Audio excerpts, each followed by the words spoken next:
Hej så, Jesper Nielsen her, PGA Golf Pro, med et lille tip i dag, der handler om, hvordan du kan slå din driver højere og potentielt længere.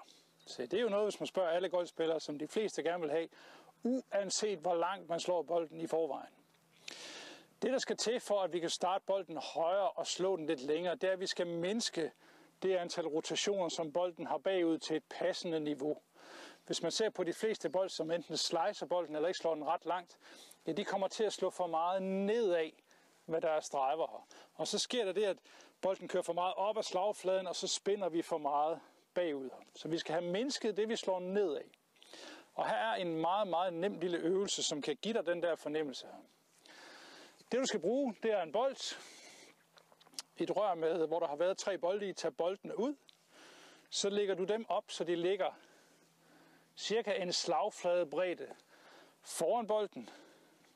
Og så går øvelsen ganske simpelt ud på, at du skal tage din driveropstilling her, og så skal du selvfølgelig ramme bolden, men du må ikke ramme kassen foran dig. Så hvis du skulle komme til at ramme kassen, så sker der ikke noget, for den er jo tom, og du vil bare høre og registrere, at der var jeg for meget nedad her. Så du tager din driveropstilling her, og der er det jo en fordel at lægge bolden frem til venstre helt, og så er det en fordel at skubbe sig lidt frem her og blive derfrem, for så får vi vinklen på rygsøjlen en anelse bag bolden.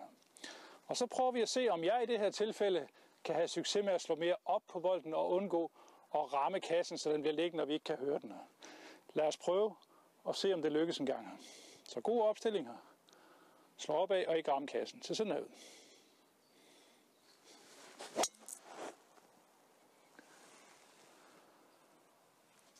Så den der fløj rigtig fint. Høj start. Ikke for meget spænd på bolden.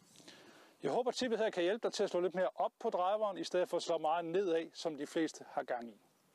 Hvis du kunne lide tippet her, må du gerne trykke like nedenunder. Gå ind og like mig på Facebook, Jesper Nielsen Golf, hvor der kommer flere af den her type tips. Tak fordi du så med.